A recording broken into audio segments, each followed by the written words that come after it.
शांति। आज 19 नवंबर 2023 के अव्यक्त बाप दादा के महावाक्य हैं। रिवाइज तारीख है 3 अप्रैल 1996। मुरली का सार है, सेवाओं के साथ साथ बेहद की वैराग्य वृत्ति द्वारा पुराने व व्यर्थ संस्कारों से मुक्त बनो। सेवाओं के साथ साथ बेहद की वैराग्य वृत्ति द्वारा पुराने व व्यर्थ संस्कारों से मुक्त बनो। आज बेहद का बाप अपने बेहद के सदा सहयोगी साथियों को देख रहे हैं। चारों ओर के सदा सहयोगी बच्चे सदा बाप के दिल पर दिल तख्त नशीन। निराकार बाप को अपना अकाल तख्त भी नहीं है, लेकिन तुम बच्चों को कितने तख्त हैं? तो बाप दादा तख्त नशीन बच्चों को देख सदा हर्षित रहते हैं। वाह मेरे तख्त नशीन बच्चे। बच्चे बाप को देख खुश होते हैं। आप सभी बाप दादा को देख खुश होते हो, लेकिन बाप दादा कितने बच्चों को देख खुश होते हैं? क्योंकि हर एक बच्चा विशेष आत्मा है। चाहे लास्ट नंबर भी है, लेकिन फिर भी लास्ट होते भी विशेष कोटों में कोई में भी कोई की लिस्ट में है। इसलिए एक एक बच्चे को देख बाप को ज़्यादा खुशी है व आपको है, दोनों को। बाप को कितने बच्चे हैं? जितने बच्चे उतनी खुशी, और आपको सिर्फ डबल खुशी है। बस आपको परिवार की भी खुशी है, लेकिन बाप की खुशी सदा काल की है और आपकी खुशी सदा काल है या कभी नीचे ऊपर होती है। बाप दादा समझते हैं कि ब्राह्मण जीवन का श्वास खुशी है। खुशी नहीं तो ब्राह्मण जीवन नहीं।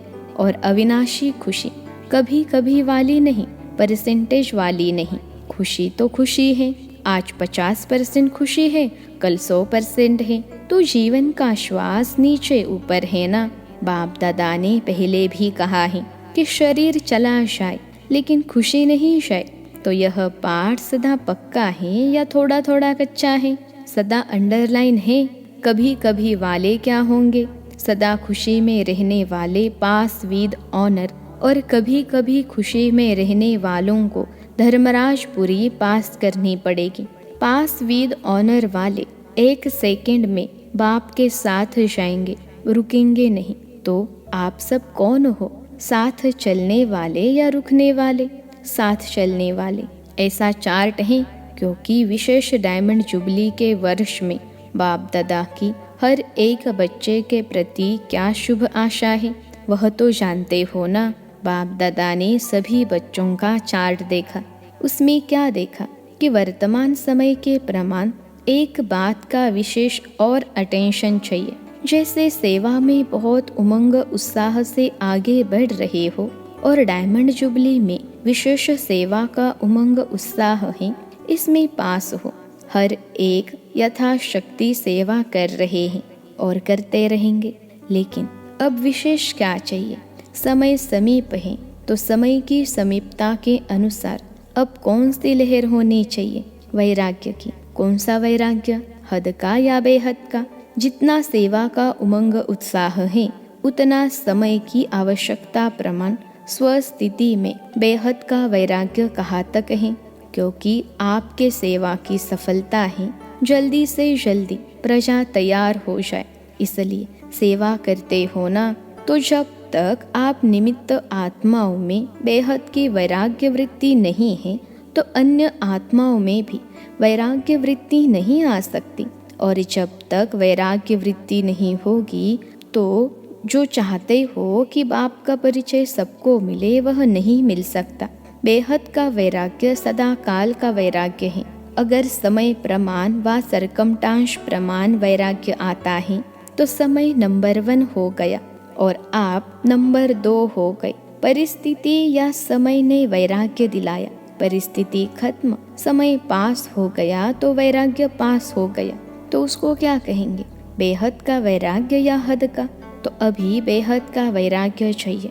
अगर वैराग्य खंडित हो जाता है, तो उसका मुख्य कारण है देह भान। जब तक देह भान का वैराग्य नहीं है, तब तक कोई भी बात का वैराग्य सदा काल का नहीं होता है, अल्पकाल का होता है। संबंध से वैराग्य, यह बड़ी बात नहीं है। वह तो दुनिया में कईयों को दिल से वैराग्य आ जाता है, लेकिन यहाँ देह भान के जो भिन्न भिन्न रूप हैं, उन भिन्न भिन्न रूपों को तो जानते हो ना। कितने देह भान के रूप हैं उसका विस्तार तो जानते हो, लेकिन इस अनेक देह भान के रूपों को जानकर बेहद के वैराग्य में रहना। देह भान देही अभिमान में बदल जाए। जैसे देह भान एक नेचुरल हो गए, ऐसे देही अभिमान नेचुरल हो जाए, क्योंकि हर बात में पहला शब्द देह ही आता है। चाहे संबंध है तो भी देह का ही संबंध है, पदार्थ है तो देह के पदार्थ है, तो मूल आधार देह भान है।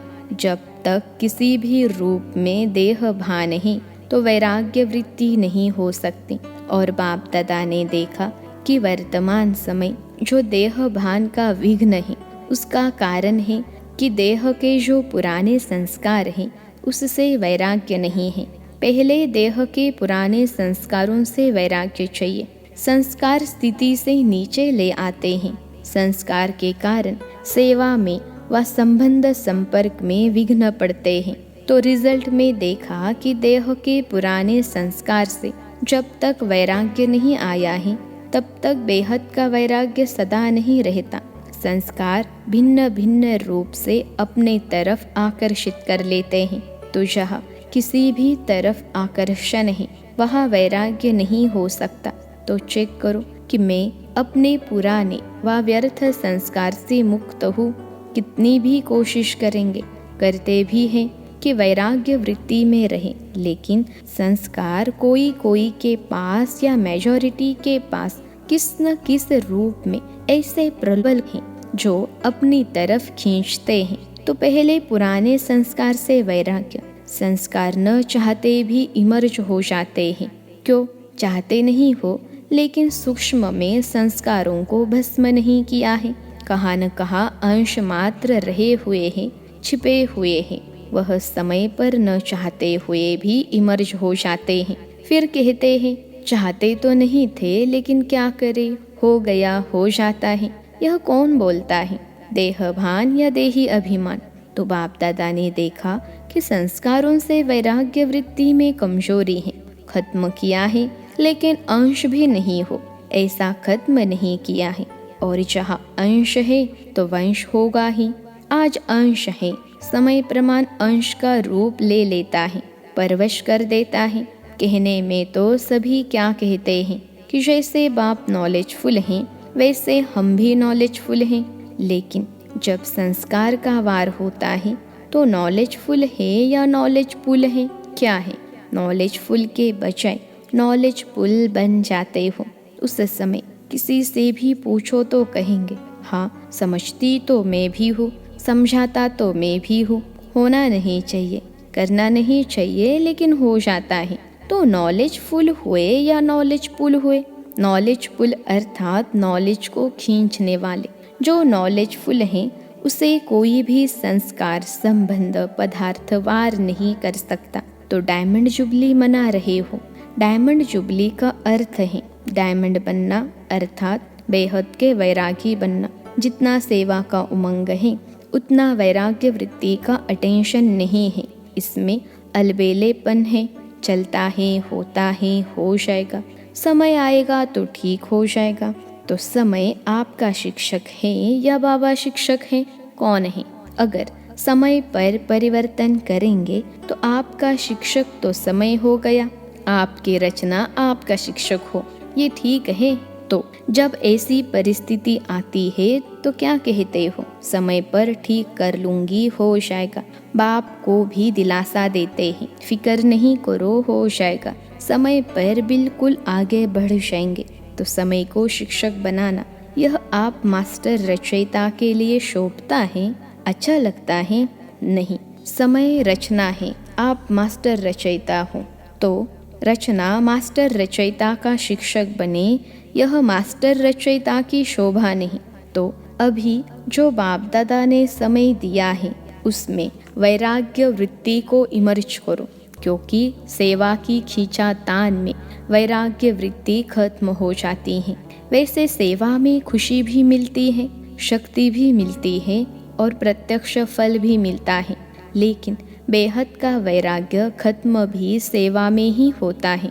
इसलिए अब अपने अंदर इस वैराग्य वृत्ति को जगाओ। कल्प पहले भी बने तो आप ही थे कि और थे? आप ही है ना, सिर्फ मर्ज हैं, उसको इमर्ज करो। जैसे सेवा के प्लान को प्रैक्टिकल में इमर्ज करते हो तब सफलता मिलती है ना, ऐसे अभी बेहद के वैराग्य वृत्ति को इमर्ज करो। चाहे कितने भी साधन प्राप्त हैं, और साधन तो आपको दिन प्रतिदिन ज़्यादा ही मिलते हैं, लेकिन बेहद के वैराग्य वृत्ति की साधना मर्ज नहीं हो, इमर्ज हो। साधन और साधना का बैलेंस, क्योंकि आगे चल कर के प्रकृति आपकी दासी होगी, सत्कार मिलेगा, स्वमान मिलेगा, लेकिन सब कुछ होते वैराग्य वृत्ति कम नहीं हो तो बेहद के वैराग्य वृत्ति का वायुमंडल स्वयं में अनुभव करते हो कि सेवा में बिजी हो गए हो। जैसे दुनिया वालों को सेवा का प्रभाव दिखाई देता है ना, ऐसे बेहद के वैराग्य वृत्ति का प्रभाव दिखाई दे। आदि में आप सभी की स्थिति क्या थी? कराची में जब थे, बाहर की कोई सेवाएं नहीं थी, साधन थे, लेकिन बेहद की वैराग्य वृत्ति के वायुमंडल ने सेवा को बढ़ाया। तो जो भी डायमंड जुबली वाले हैं, उन्होंने आदि संस्कार हैं, अब मर्ज हो गए हैं। अब फिर से इस वृत्ति को इमर्ज करो। आदि रत्नों के बेहद के वैराग्य वृत्ति ने स्थापना की। अभी नई दुनिया की स्थापना के लिए फिर से वही वृत्ति, वही वायुमंडल इमर्ज करो। तो सुना, क्या जरूरत है? साधन ही नहीं है और कहो हमको तो वैराग्य है, तो कौन मानेगा? साधन हो और वैराग्य हो। पहले के साधन और अभी के साधनों में कितना अंतर है। साधना छिप गई है और साधन प्रत्यक्ष हो गए हैं। अच्छा है, साधन बड़े दिल से यूज करो, क्योंकि साधन आपके लिए ही है, लेकिन साधना को मर्ज नहीं करो। बैलेंस पूरा होना चाहिए। जैसे दुनिया वालों को कहते हो कि कमल पुष्प समान बनो, तो साधन होते हुए कमल पुष्प समान बनो। साधन बुरे नहीं हैं, साधन तो आपके कर्म का, योग का फल है, लेकिन वृत्ति की बात है। ऐसे तो नहीं कि साधन के प्रवृत्ति में साधनों के वश फंस तो नहीं जाते। कमल पुष्प समान न्यारे और बाप के प्यारे, यूज करते हुए उन्होंने प्रभाव में नहीं आए न्यारे। साधन बेहद के वैराग्य वृत्ति को मर्ज नहीं करो। अभी विश्व अति में जा रही है, तो अभी आवश्यकता है सच्चे वैराग्य वृत्ति की, और वह वायुमंडल बनाने वाले आप हो, पहले स्वयं में फिर विश्व में। तो डायमंड जुबली वाले क्या करेंगे? लहर फैलाएंगे ना। आप लोग तो अनुभवी हैं, शुरू का अनुभव है ना, सब कुछ था। देशी घी खाओ जितना खा सकते, फिर भी बेहद की वैराग्य वृत्ति। दुनिया वाले तो देसी घी खाते हैं, लेकिन आप तो पीते थे, घी की नदियाँ देखी। तो डायमंड जुबली वालों को विशेष काम करना है। आपस में इकट्ठे हुए हो तो रूह रिहान करना।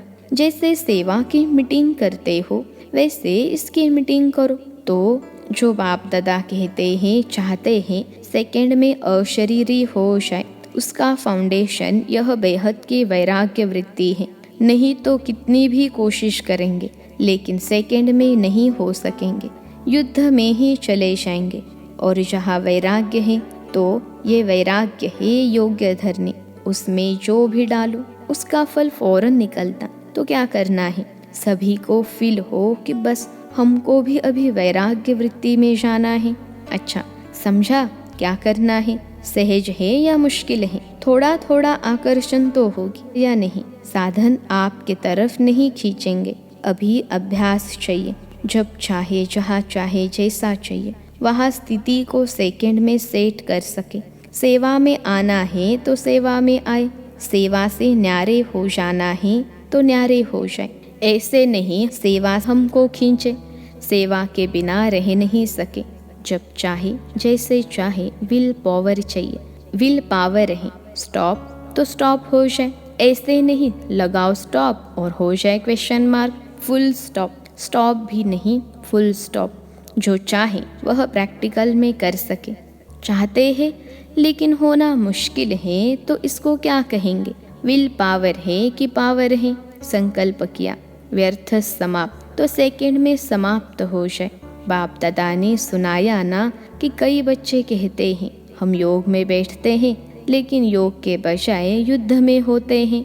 योगी नहीं होते, युद्ध होते हैं। और युद्ध करने के अगर संस्कार बहुत काल रहे तो क्या बनेंगे? चंद्रवंशी व सूर्यवंशी। सोचा और हुआ, सोचना और होना सेकंड का काम है। इसको कहते हैं विल पावर। विल पावर है कि प्लान बहुत अच्छे बनाते, लेकिन प्लान बनते हैं 10 और प्रैक्टिकल में होते हैं 5। ऐसे तो नहीं होता। सोचते तो बहुत अच्छा है, यह करेंगे, यह होगा, लेकिन प्रैक्टिकल में अंतर पड़ जाता है। तो अभी ऐसी विल पावर हो, संकल्प किया और प्रैक्टिकल में हुआ पड़ा है, ऐसे अनुभव हो। नहीं तो देखा जाता है अमृत वेले जब बाप से रूह रिहान करते, बहुत अच्छी अच्छी बातें बोलते हैं, यह करेंगे, और जब रात होती है तो क्या रिजल्ट होती? बाप को खुश तो बहुत करते हैं, बातें इतनी मीठी मीठी करते हैं, इतनी अच्छी अच्छी करते हैं, बाप भी खुश हो जाता। वाह मेरे बच्चे कहते हैं, बाबा बस आपने जो कहा ना होना ही है, हुआ पड़ा है। बहुत अच्छी अच्छी बातें करते हैं। कई तो बाप को इतना दिलासा दिलाते हैं कि बाबा हम नहीं होंगे तो कौन होगा? बाबा कल्प हम ही तो थे, खुश हो जाते। हॉल में पीछे बैठने वालों से, पीछे बैठने वाले अच्छी तरह से सुन रहे हो ना?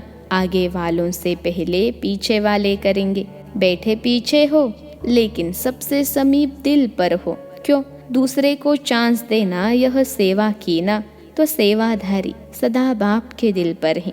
कभी भी ऐसा नहीं सोचना कि हम भी अगर दादियाँ होती ना तो जरा सा, लेकिन सामने तो क्या दिल पर हो।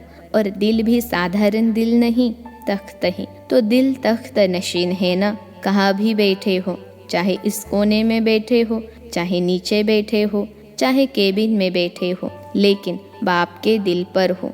अच्छा, चारों ओर के तख्त नशीन श्रेष्ठ भाग्यवान आत्माएं, सदा बेहद के वैराग्य वृत्ति से वायुमंडल बनाने वाले विशेष आत्माएं, सदा अपने श्रेष्ठ विशेषताओं को कार्य में लगाने वाले विशेष आत्माएं, सदा एक बाप के साथ और श्रीमत के हाथ को अनुभव करने वाले समीप आत्माओं को बाप दादा का याद प्यार और नमस्ते। हम रूहानी बच्चों की सिखिलते रूहानी माता पिता बाप दादा को याद प्यार, गुड मॉर्निंग और नमस्ते बाबा नमस्ते। आज का वरदान है, एक व्रता के राज को जान, वरदाता को राजी करने वाले सर्व सिद्धि स्वरूप भव।